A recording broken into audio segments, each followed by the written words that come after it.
Pidato perdana Presiden Prabowo di PBB, Indonesia raih posisi ketiga yang bersejarah. Media Prolink News mengabarkan,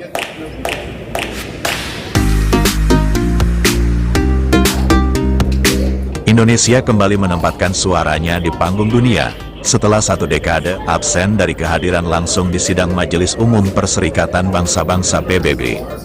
Presiden Republik Indonesia, Prabowo Subianto, pada hari Selasa, tanggal 23 September tahun 2025, menyampaikan pidato perdananya di sidang Majelis Umum PBB ke-80, menempati posisi strategis di urutan ketiga. Posisi istimewa ini menempatkan Indonesia berdampingan dengan dua kekuatan global, Brasil dan Amerika Serikat, sesuai tradisi diplomatik sejak tahun 1955. Brasil membuka debat umum, diikuti oleh Amerika Serikat sebagai negara tuan rumah. Tepat setelahnya, Presiden Prabowo mewakili Indonesia, menegaskan kembali peran pentingnya dalam forum internasional.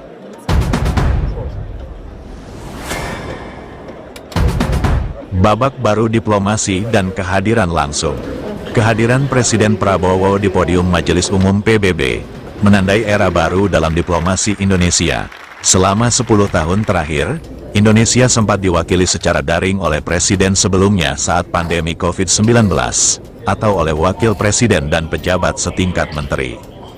Pidato langsung ini menunjukkan komitmen kuat Indonesia untuk kembali berpartisipasi aktif dan menegaskan keberadaannya di forum global yang syarat makna simbolik dan politis. Posisi pidato ini juga menorehkan sejarah baru bagi Indonesia.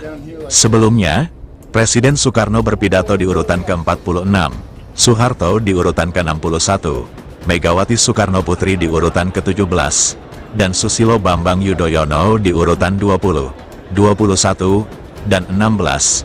Sementara itu, Presiden Joko Widodo dua kali berpidato secara daring di urutan ke-16.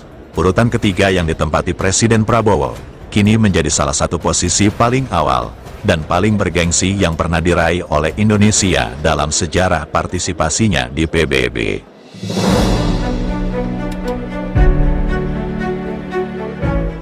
Pesan persaudaraan universal di panggung dunia. Dalam pidato perdananya, Presiden Prabowo membuka dengan pesan persaudaraan universal di tengah keragaman bangsa dan agama. Beliau menekankan bahwa meskipun berasal dari latar belakang yang berbeda, semua pemimpin yang hadir berkumpul sebagai satu keluarga umat manusia. His Excellency President Emmanuel Macron, President of the French Republic, His Highness Prince Faisal bin Farhan Al Saud, Foreign Minister of the Kingdom of Saudi Arabia, as the co-chairs of this distinguished meeting. Co-chairs, Excellencies, distinguished representatives of the United Nations, I wish to extend our deepest appreciation and highest regards to the governments of France and the Kingdom of Saudi Arabia for their leadership in convening this important deliberation.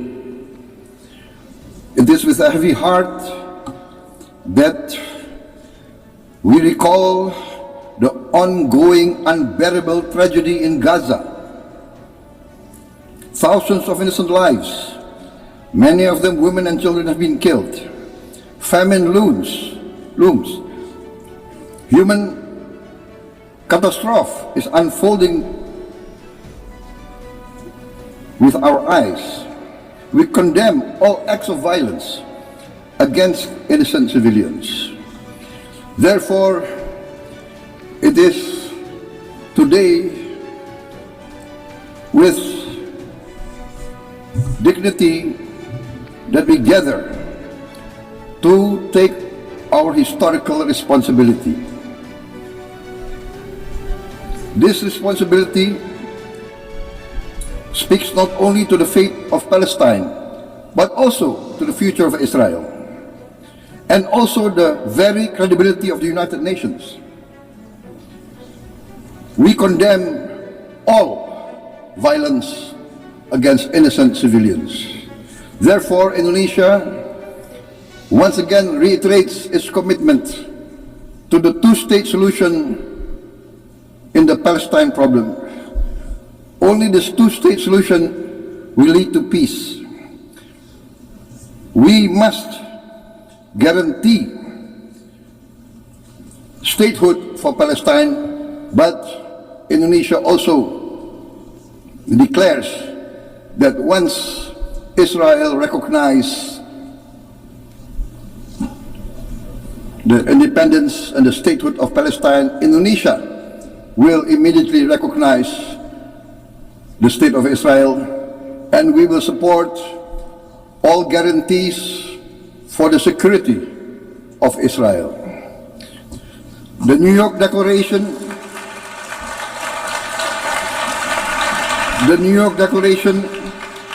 has provided a peaceful and just pathway towards peace. Statehood must mean peace. Recognition must mean a real chance towards lasting peace. It must be a real peace for all sides, for all parties.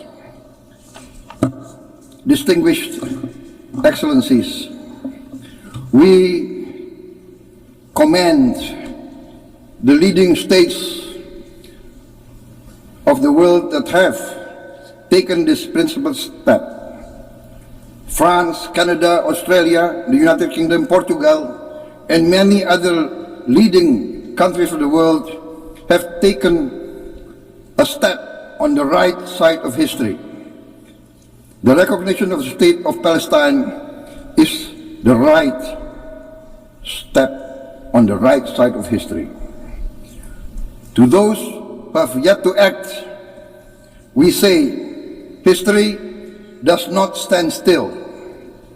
We must recognize Palestine now. We must stop the humanitarian catastrophe in Gaza. Ending the war must be our utmost priority.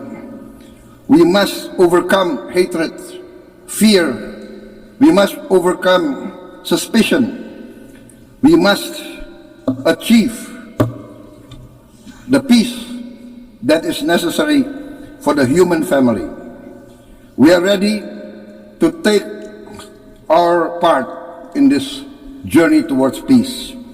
We are willing to provide peacekeeping forces.